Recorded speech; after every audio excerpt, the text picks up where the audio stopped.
It has been a week since Don't Starve Together's freshest faces have gotten all skilled up, and yet we've barely made mention of it. Why? Because things are a bit dumb broken still, even with a couple hotfixes at play. But the ocean, folks, the ocean's our oyster, so let us get off our sulking butts and set sail. And we begin with the king. Well, a king's demise, that is, as while he will get his own showcase eventually, given how much his fight has changed without actually changing at all, I want to focus on his new loot. He will now drop a few messages in a bottle, sure, but the king's bumpers are the star of the sea. Their 150 durability is far and away the highest of all the bumpers out there. They seem to take more punishment overall. They can be repaired via stone, and they are also full-blown immune to land impacts, everybody. Not bad, so get to crashing. But I believe the best bit of this release lies under the bountiful sea itself, so get to reading. Messages in a bottle now not only have a 60% chance to reveal sunken chests over their original 34, we can now have upwards of 10 treasure hunts at a time, which is up from the normal 4. And thanks to our resident coder Nico, we have a pretty good idea of how sunken chest loot itself has shifted. But let us focus on the newest of the new in both the archaic boat and the surprising seeds. The former have a 15% chance to drop from any chest, with the fisher loot table being the most desirable one, as with those you'll have a 50% chance, but they are exactly like our typical nautical circles, only they boast 400 health overall and a 16 slot cargo hold for our pleasures. Now the latter, on the other hand, are not quite as simple.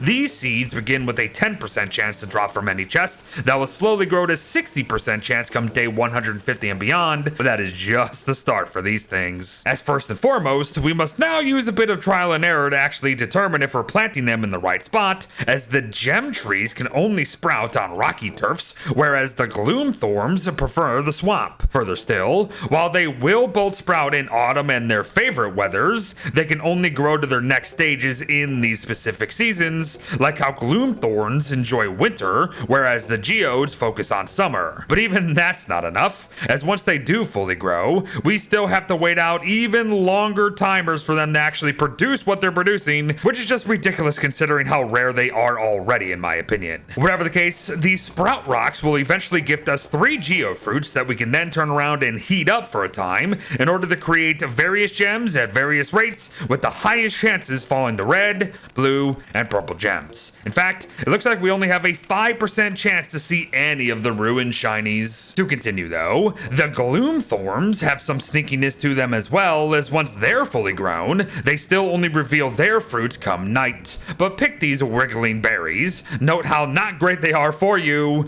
give one a munch, and enjoy half a day of night vision for your blue pleasure. So be sure to see all the things, everyone. And no, seriously, I need you to see everything, as I've been slacking in this update, so note how sunken chests now also have a 35% chance to be seen on new Moonkey pirate raid boats and found within freshly generated ocean set pieces. Now some worlds have had multiple of these, some have had none, but if you do find a small ring of sea stacks that isn't the Crab King, I absolutely implore you to open it immediately, as these special chests drop ruins gear guaranteed. Oh yes, treasure hunting has now become incredible. And you know what? Minus the potential disaster of a trapped ocean boat set piece that can also be found nowadays while dropping some noteworthy loot itself, boat safety overall and the acts surrounding sailing have all gotten less stressful as well, and that's kind of cool. For you see, not only do we have some edible kelp patches available off spawn now, patches that are temporary and last for half a day at most depending on the size of the leak, we ourselves can stop bad news beard situations out there on the ocean with our own booty.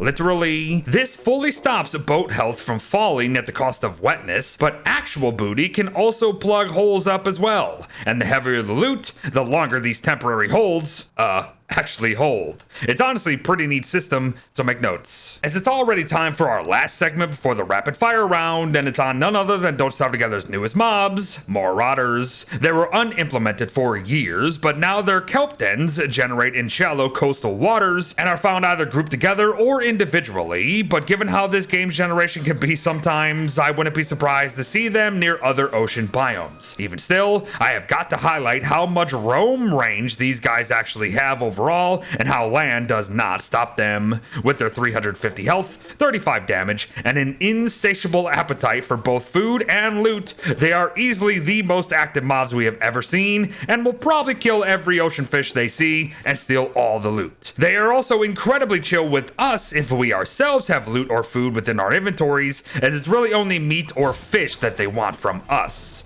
You have any of that, and they will swipe it away from you and deal some damage. They also don't like us disturbing their dens for any of their stored loot or rowing their entire platforms away, so go figure there. But they will still sleep come nightfall, carry and store their loot even if the dens are full, leave the extra loot on top of their platforms, which might actually prove useful for any auto farms honestly, but have an insanely long respawn timer for whatever reason, and I'm not really sure what that's about. But dens can be destroyed, which drops some loot, but also slowly breaks the platform overall. Rowing platforms to deeper waters does the exact same. And lastly, Marotters are the best cookie cutter killers ever. Of all time. But to wrap up this ocean overhaul comes a ton of extra tweaks, so listen up plebs. Narwhales have a 10% chance to spawn via ocean schools now. Skitter squids have a higher spawn rate themselves, as you can see. Melbatross has a 50% chance to spawn per shoal from her original 25. Her attack ranges, push force, and wave attacks are all supposedly nerfed, however I am finding them all to be as annoying as ever. Salt formations no longer continue to protrude above the water. Salt itself not only goes into a new gourmet salt lick that boasts double the uses of the original, but can actually repair said gourmet salt lick as well. Lobster dinner grants more hunger. Unagi follows suit.